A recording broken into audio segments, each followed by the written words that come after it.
So Thursday, July 18th is kind of a difficult day to chronicle.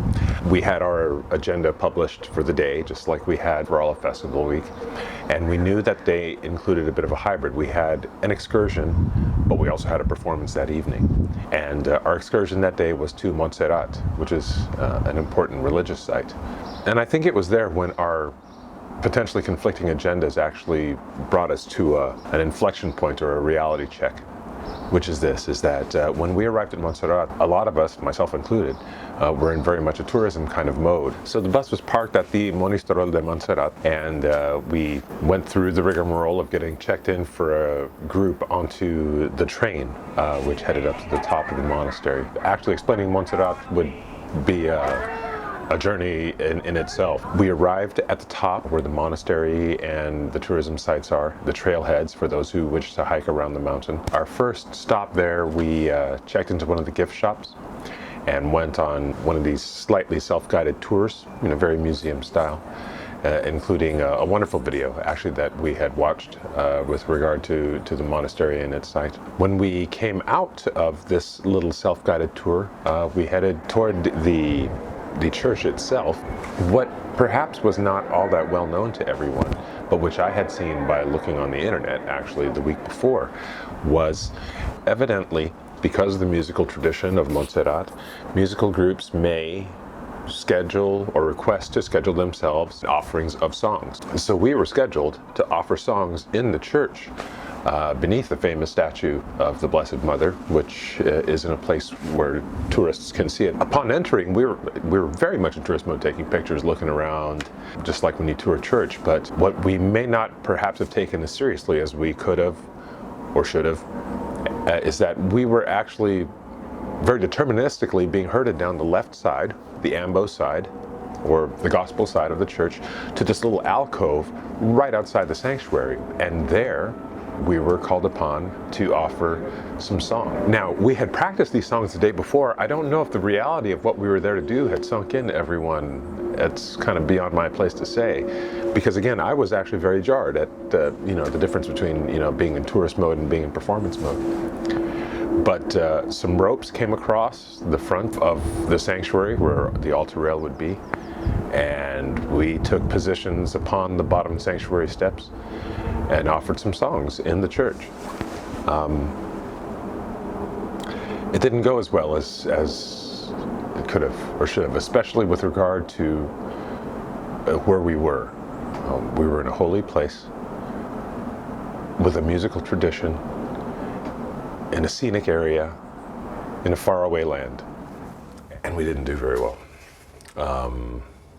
I don't know how much of it was the night before, how much of it was being partied out, how much of it was the fatigue of traveling everywhere, or the adjustment of being regimented in terms of your schedule, that you can't just kind of do your own thing. When you're at home, your practice time is this time to this time on this day, right? It's not like you're just together 24/7 or expected to be somewhere or ready to go or whatever like that, at a moment's notice. And the tourist value of Montserrat, is quite impactful. So I'm sure there are, several of us who would have preferred to just be tourists.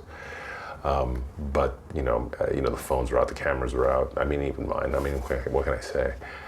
But we offered 3 songs there, one of which was a new one. It's not part of our concert repertoire.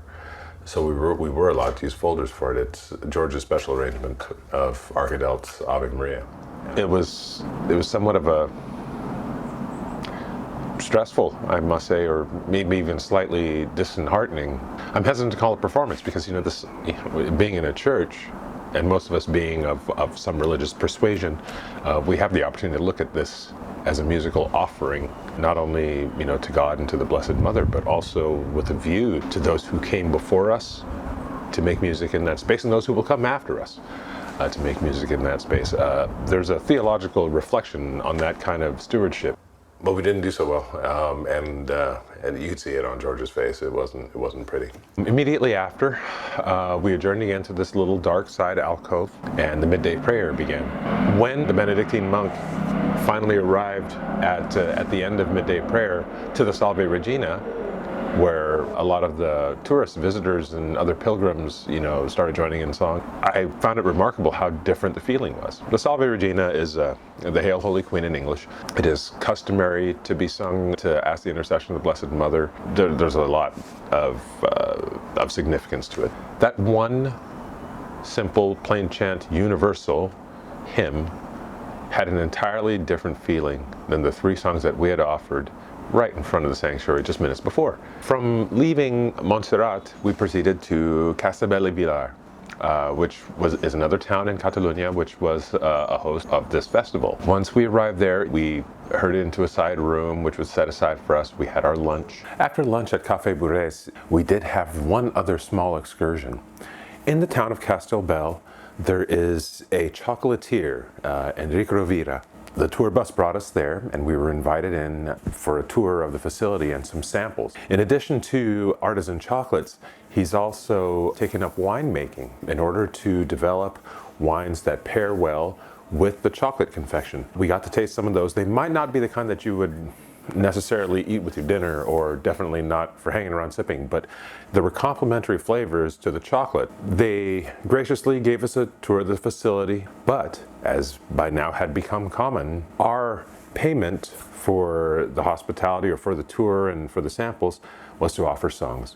So in the small courtyard between the front office and the manufacturing facility in the back, we offered a couple songs for Mr. Rovira. And after bidding farewell, we returned to Café Burés to prepare for that evening's performance. And we had our normal rigmarole for a new venue. We had to do blocking and arranging where we're standing and preparing for our performance that evening. These kinds of events, at least in Catalunya, and actually it's well known in Europe in general, nightlife is nightlife. It gets started late, and a lot of that has to do with the climate. You would work or have activity relatively early in the morning, and then when the midday sun was at its highest, you took your lunch, had siesta time or whatever like that, and then you would return to your work or activity when the midday sun was not beating down on you, when it was a little bit cooler. Because of that, you take your dinner late. Because of that, you take your evening entertainment late. At Castelbell Vilar, in this little restaurant on the side, we had perhaps our first and potentially most difficult reality check scolding. It's not really a scolding, but we had been in a holy sacred space and not offered our best. We had a rough after lunch meeting, and George, laid it down quite a bit. But the end net result was that after lunch we had only a brief rest period, and then we actually had a rehearsal, which wound up being an extremely productive rehearsal. I don't know, there's a little bit more focus, maybe a little bit more effort being expended. After that rehearsal, we adjourned back to the restaurant for dinner and got ready to put our performance that evening. Our dress code was the same as the night before, a similar program or lineup to the night before. But because of the hard conversations we'd had, because of perhaps some realization on our part about what we didn't do at Montserrat, my perspective was that our performance that evening was elevated, that it was a night and day difference to how we had done in Montserrat during the day and how we had done in Castelbell Vilar at night. Getting to this small, humble town with a population even less than Burés, how different our performance was, how much better it was, how much more life it had. So afterwards, there were some who viewed it as a redemption of sorts. I looked at it more as, we can do this. There's just something that we need to be able to tap into on demand, maybe. There's something that we need to learn. It's not that anything's missing. We can do this. Perhaps just not that we're not always bringing it, as it were. This is part of that, collaborative effort in a group. I think that was a realization kind of moment for where we were at, how we were dealing with the trip, the experience, and our objectives, and what was to come. As with all of our performance days, I was not able to take any video of our performances because I was elsewhere. But as with Puerto Ridge, there were recordings made, or broadcasts made, I think, of our performance there. Creative Googling would probably lead you to it if you were interested. And it would reflect, the difference of how did we do the one night versus the other.